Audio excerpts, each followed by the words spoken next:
Nah, ya kalau misalnya BPIP tidak dibubarkan, nah manusia-manusia yang macam ini yang menurut saya disingkirkan dari BPIP. Harus dibersihkan ya. Ya soalnya, nah apa kemudian kalau kita kaitkan kontribusinya apa? Apa kontribusi BPIP terhadap penyemaian, diseminasi atau pengamalan Pancasila bagi rakyat Indonesia? Ya, kan tidak signifikan.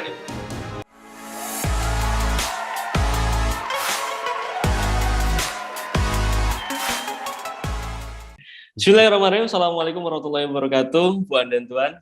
Kembali lagi di channel Profesor Sutiki di segmen Tanya Profesor Aja. Nah, kali ini kita akan membahas satu isu viral lagi, ya, yang lainnya, yaitu ada Romo Antonius Beni Susetio atau Romo Beni Susetio. Dia sebagai staf khusus Dewan Pengarah BPIP yang akhir-akhir ini menuai kecaman karena satu tweet yang luar biasa menghentak ya, bukan hentak sih, bikin kontroversi ya. Di mana kemudian beliau ikut campur dalam persoalan Majelis Ulama Indonesia. Beliau cuitannya kurang lebih bilang seperti ini, bahwa MUI harus berbenah, jangan jadi sarang kelompok radikal. Itu dia tweet di Sabtu tanggal 20 bulan 11 2021. Di sini memang ada satu kalimat ya, seolah-olah menuduh ya bahwa MUI sarang kelompok radikal. Nah, ini seperti biasa di samping saya sudah ada Profesor Suteki ini. Apa kabar, Prof? Baik, ya? Alhamdulillah.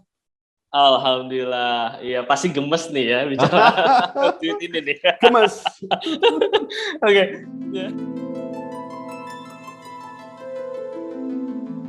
Ya, Prof, nih, bagaimana tanggapan jenengan ya terhadap statement Romo Beni yang orang-orang itu menyebut istilahnya lompat pagar gitu?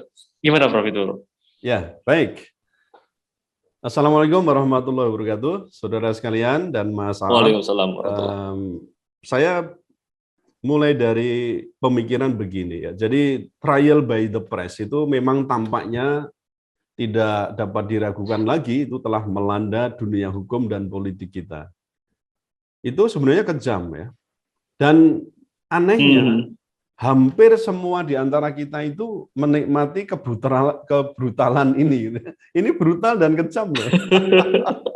Trial by the press. Jadi pers itu seolah-olah sudah menghukumi dulu seseorang yang sebenarnya belum terbukti apakah dia telah melakukan kejahatan atau tidak. Nah, apalagi kalau kita sebut dengan buzzer rezim itu ya, yang suka menggoreng ya isu radikal, terorisme, ekstremisme itu, wah ini makanan yang sangat empuk yang seperti cuitan dari Romo Beni ini. Nah, aparat penegak hukum kita pun juga tak lepas dari dugaan ini, sering memperlakukan seseorang tersangka seperti pesakitan. Bahkan kadang terbunuh di tangannya sendiri sebelum diadili. Nah, kita kan kemarin sudah membahas tentang ada kemungkinan ya, dugaan ada puluhan sampai mungkin ratusan jiwa yang melayang karena extra judicial killing. Nah, judicial killing. Ya, pers juga begitu, Mas. Kadang kejam ya melakukan trial by the press. Bahkan terkesan melakukan yang kita sebut juga kalau ada istilah baru itu killing by the press. Ya. Kalau ini dianggap keliru ya ini pendapatnya profesor gitu aja lah. Jadi killing by the press. Nah, ini bila terkait dengan Islam, jelas semua ini saya yakin karena adanya kita ini sudah atau beberapa kita dan apalagi juga mungkin yang agama lain di luar Islam itu menderita yang kita sebut dengan Islamofobia. Nah, seorang Muslim sendiri pun bisa mengalaminya, apalagi yang, mungkin ada juga yang non-Muslim seperti Romo Beni ini.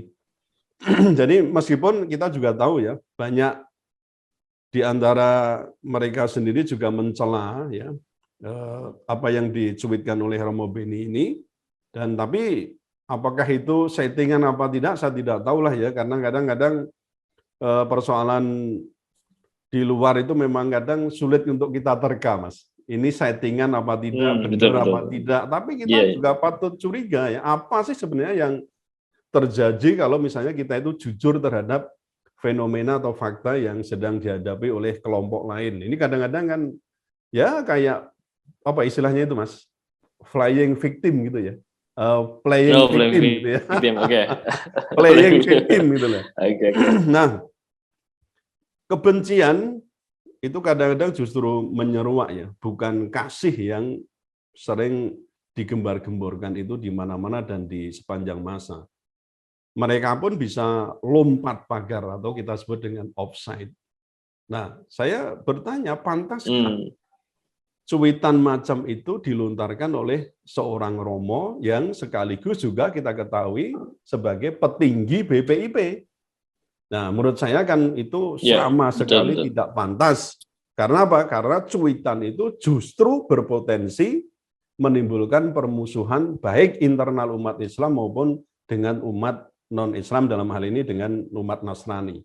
Nah, menurut saya sebagai pejabat dan orang yang melek hukum, ini perspektif saya ya, mestinya Romo Beni itu kan melek hukum ya. Seharusnya Romo Beni itu paham dalam due process of law, itu kan kita kenal namanya presumption of innocent, yaitu praduga tidak bersalah sebelum pengadilan membuktikan kesalahan seseorang yang diduga itu. Ya seperti 3 ustadz kita lah, atau salah satu Ustadz Zen itu ya, yang merupakan juga anggota di MUI itu. MUI. Demikian pula dengan persoalan seorang pengurus MUI ya, Ustadz Zen itu yang ditangkap dengan tuduhan terlibat tindak pidana terorisme. Hal itu kan masih memerlukan pembuktian.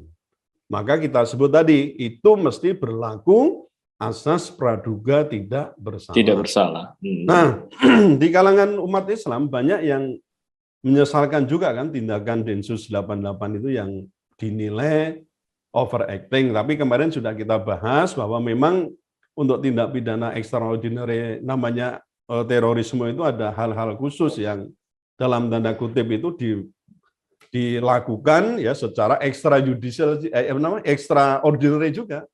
Ya tidak seperti menangani kasus-kasus yang biasa. Tapi cuma saya tekankan waktu itu bahwa HAM itu mesti harus juga dijunjung tinggi.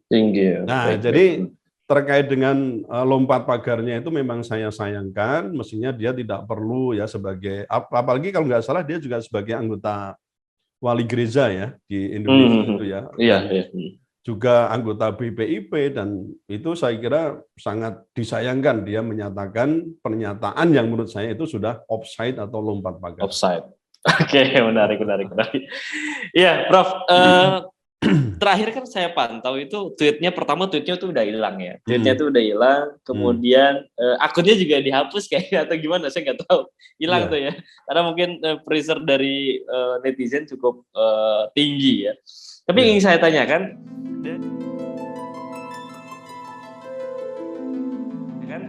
dari cuitan ya, cuman berapa kalimat itu ya, MUI harus berbenah, jangan jadi sarang kelompok radikal. Dari cuitan itu ada Prof melihat deliknya sih dari cuitan Romo Beni itu, atau potensi yang lain? Ya, kalau kita lihat ini ya, kita cermati kata-katanya, MUI harus berbenah. Ini sebuah imperasi ya, sifatnya imperatif ya, seolah memerintahkan atau mengharuskan begitu. Jangan jadi sarang kelompok radikal.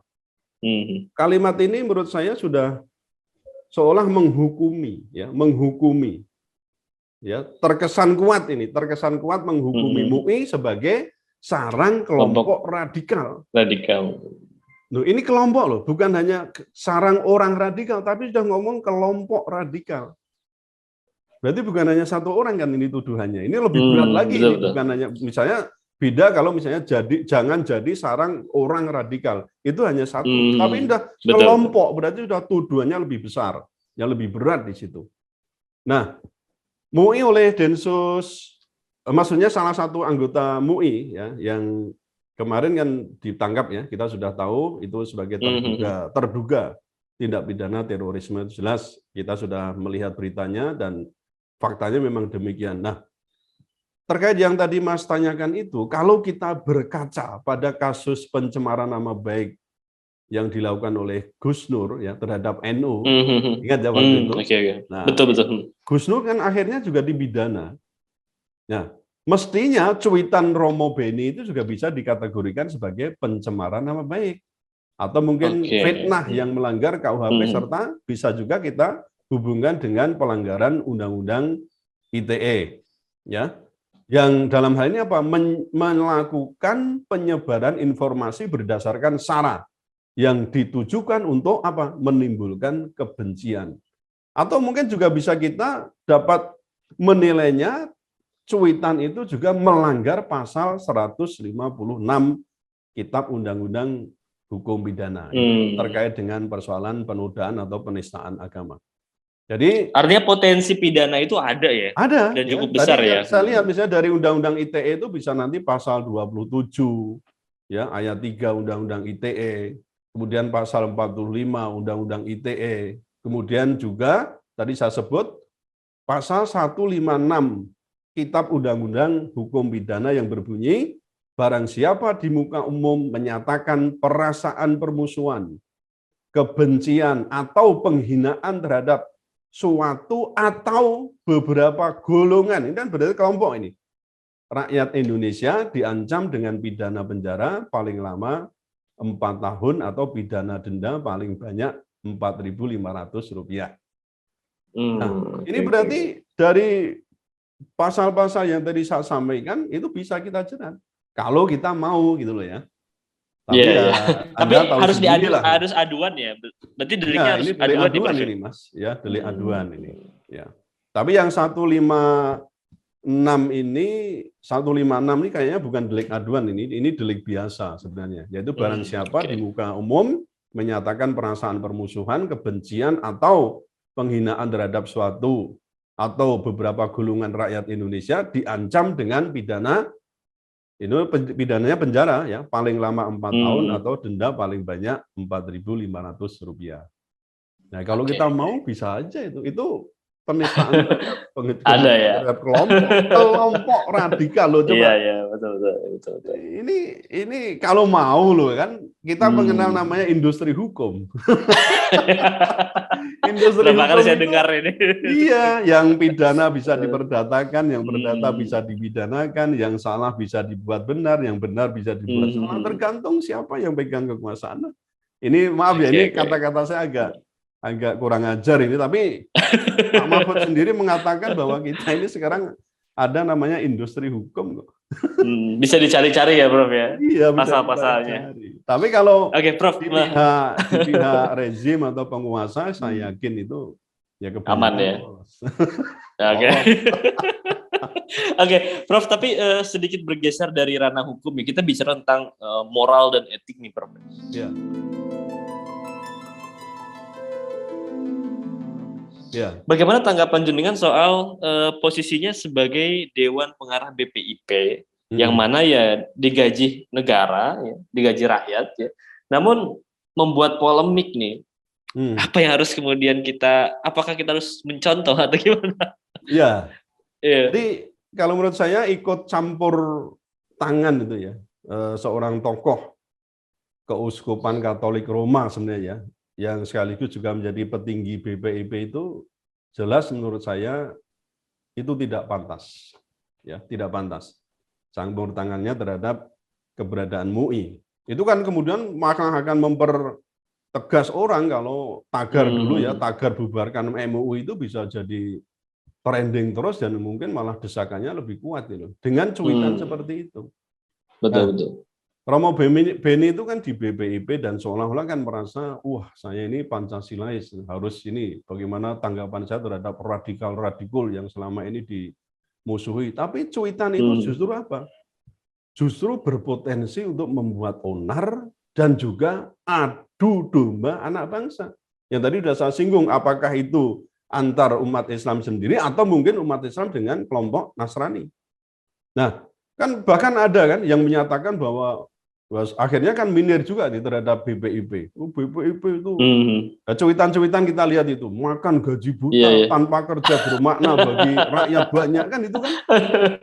Betul, Bahkan betul, betul. kalau ditanya gitu, ya sejak berdirinya itu desakan untuk membubarkan BPIP kan terus ada. Ya kan Betul, itu kan. betul. Nah, kembali ke Iya, polemik iya. akibat cuitan Romo Beni ini, kita perlu bertanya, apa sebenarnya motif Romo Beni ketika meminta supaya MUI itu dibersihkan atau MUI membersihkan diri. Apakah dia hanya istilahnya memancing ikan ya di air keruh Hmm, dan juga betul, betul. menyatakan bahwa kami loh ini di KWI itu kami bersih gitu loh.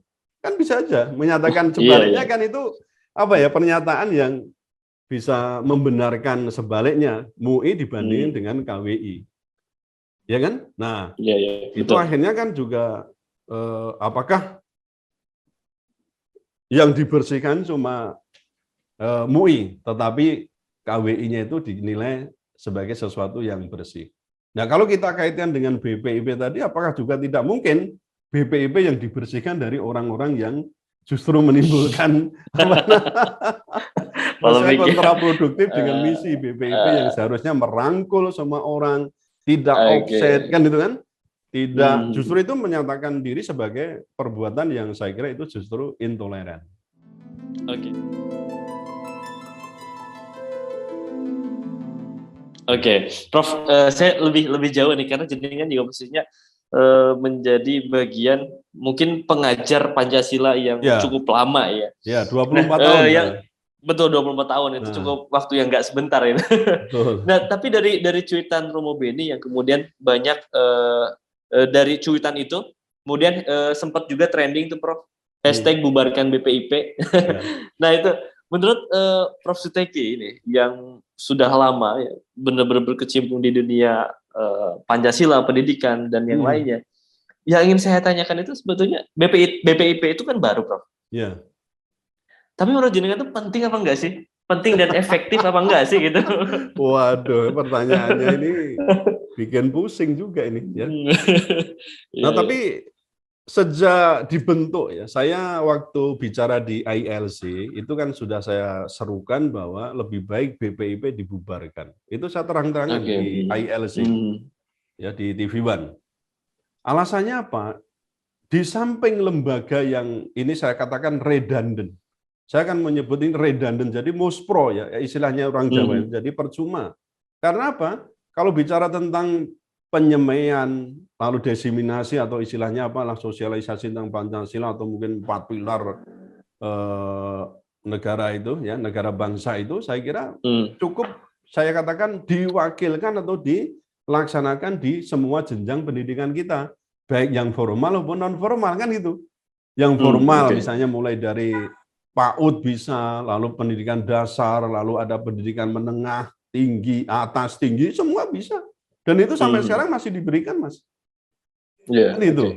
Nah, jadi menurut saya itu memang sebuah lembaga yang redundant, bahkan ada pemborosan keuangan negara. Ya, dipicu dengan kualitas petingginya yang menurut saya nggak mampu mencerminkan ideologi Pancasila sebagai pengikat kebinekaan bangsa tadi. Anda kan pernah ingat itu Mas Aab ya. Jadi ada ketua BPIP sendiri kan Pak Yudi Wahyudi pernah mengatakan bahwa agama itu sebagai musuh terbesar Pancasila. Iya. Coba Anda bayangkan itu. Itu kalau Pancasila itu mewakili negara, itu bisa Anda katakan agama musuh besar dari negara loh. Karena Pancasila itu menjadi ideologi negara gitu loh. Apalagi kemudian juga ada pernyataannya kita perlu menggeser kitab suci dalam kehidupan bernegara. Loh, piye iki? Nah, kini kemudian ada petinggi lain yang bernama Pak Beni itu ya, Pak Romo Beni ini justru melukai umat Islam dengan menuduh MUI sebagai sarang kelompok radikal. Nah, ini bukan lagi menyebut person, tadi saya katakan, ini bukan person, bukan oknum, loh, sudah kelompok ini. Nah, ini menurut saya kan tuduhan yang sangat keji ya. Nah, manusia semacam ini menurut saya ya lebih baik dan tidak disingkirkan dan tidak layak menduduki jabatan di BPIP. Nah, ya kalau misalnya BPIP tidak dibubarkan, nah manusia-manusia yang macam ini yang menurut saya disingkirkan dari BPIP. Harus dibersihkan ya. Biasanya, nah apa kemudian kalau kita kaitkan kontribusinya apa? Apa kontribusi BPIP terhadap penyemaian diseminasi atau pengamalan Pancasila bagi rakyat Indonesia. Ya, kan tidak signifikan itu. Tadi sudah saya singgung, pendidikan Pancasila nggak perlu itu secara khusus oleh lembaga tersendiri. Dulu BP7 aja juga dibubarkan kan. Nah, lalu akan membuat HIP, ya, haluan ideologi Pancasila, ya ditolak mentah-mentah. Kita bahkan mau maju, gampangnya tanda kutip, bahwa kita akan perangi kalau misalnya HIP yang macam itu akan tetap ditetapkan. Nah, atau mungkin ada misi lain, misalnya ya sudahlah BPIP membantu BRIN aja, kan Anda tahu ya, Badan Riset ya, Inovasi yang ketuanya Nasional juga itu sama, kan ya, ketua Megawati, badan ya. pengarahnya kemudian menjadi ketua BRIN. Ya, Profesor Megawati itu kan. Jadi ini kalau dilihat dari sisi efektivitas, lah efektifnya di mana? Wong kalau mau mengulik soal sinkronisasi peraturan perundang-undangan, kita punya Kemenkumham. Di situ ada Dirjen Perundang-undangan. Loh, kurang apa? Ya kan, jadi kalau saya katakan ini redundant. Jadi oleh karena redundant itu apa, Prof? Definisinya? Redundant itu percuma, itu jadi percuma, seolah ya tidak berguna lagi ya gitu ya, redundant. Jadi atau mungkin di situ ada aspek duplikasi, ada tumpang tindih dan seterusnya, itu kan aspek yang namanya redundant. Jadi percuma ada, jadi lebih baik ditiadakan saja itu. Oke, baik, menarik, Prof. Ini sensitif banget ya. Nanti kita kasih judul apa nih, Prof? BPIP harus berbenah ya. Jangan jadi sarang kelompok apa nih, Prof? Kita balikin itu. Kelompok apa itu? Adu domba atau apa itu namanya? Adu domba. Oke. Ya. Ya maaf ya, ini saya sampaikan supaya kita juga melek juga lah. Jadi kalau kita lihat oknum itu jangan kemudian mengatasnamakan kelompok atau apa, kan yang jelek di kepolisian kemarin sudah saya singgung ya ada, yang jelek di DPR juga banyak kan, itu kan, yang jelek di pengadilan juga banyak. Apa kemudian kita mau ngomong oh jangan itu menampung kelompok apa pemerkosa, kelompok penyandang senjata, kelompok kalau kita mau gitu semuanya ada, Mas. Tapi kembali lagi, itu kan oknum, nggak bisa kita pukul rata bahwa kelompok ini harus dibubarkan. Itu sangat berbahaya dan tidak beralasan hukum. Baik, Prof. Ini cukup menarik dan cukup padat, dan juga tadi poin-poin ternyata saya baru tahu bahwa ternyata bisa dikenakan banyak pasal itu. Ya. Saya baru tahu. Kalau kita mau. Mudah-mudahan ini di kalangan netizen mungkin kita tawari ada yang mau mengadukan.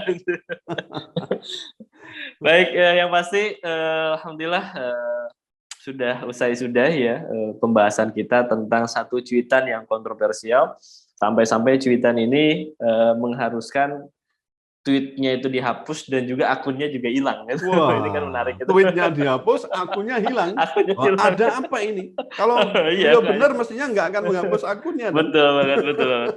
Iya. Iya. Baik, Puan dan Tuan yang menonton sampai akhir ini ya, tetap jangan lupa tetap dukung channel ini ya dengan like, subscribe, komen, share, dan juga rekomendasikan channel ini ke teman-teman, ke sahabat, menjadi tontonan rujukan yang radikal ya, Prof ya. Ramah, terdidik, dan berakal. Baik ya. Mungkin untuk sesi kali ini kita cukupkan sampai sini. Terima kasih atas perhatiannya dan salam radikal. Assalamualaikum warahmatullahi wabarakatuh. Waalaikumsalam warahmatullahi wabarakatuh. Oke.